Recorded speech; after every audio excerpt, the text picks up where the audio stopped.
Chers fidèles du Christ, loué soit Jésus-Christ. Mercredi dernier, nous avons ouvert le carême 2025 et à cette occasion, je vous ai adressé un message de carême dont le thème est suivant. Espère le Seigneur, sois fort et prends courage, espère le Seigneur. En effet, le jubilé de cette année est porté par le thème de l'espérance.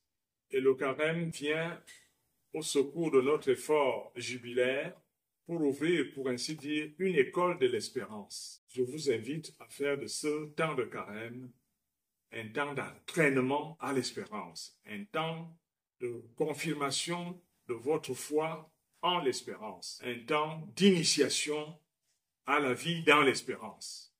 Dans sa bénédiction, ouvrant l'année jubilaire, le pape François nous a fait méditer sur l'espérance ne déçoit pas.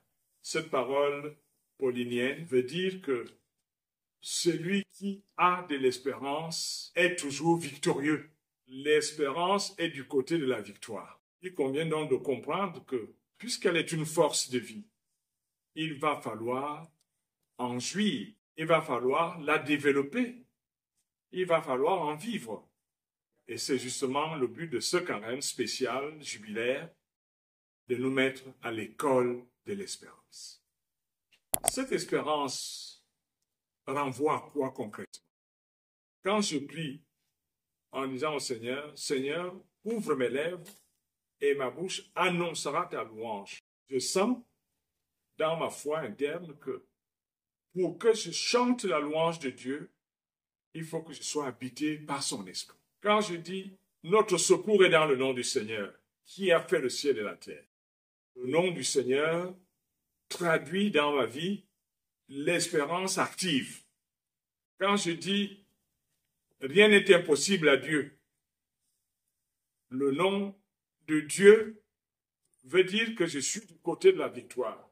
Oui, l'espérance construit des victoires. Et concrètement, il s'agit pour nous de faire que les actions présentes et futures soient d'abord introduites dans la proximité de Dieu et sa providence. C'est celui qui met Dieu devant son histoire, devant sa vie, devant ses engagements, devant ses projets. C'est celui-là qui vit de l'espérance. Une espérance qui commence dès ici-bas et qui s'ouvre à l'éternité. Le grand secret de l'espérance est Dieu avant, pendant et après dans ma vie. Dieu présent, futur dans ma vie. Dieu toujours dans ma vie. Dieu toujours dans mes décisions. Dieu toujours dans mes engagements.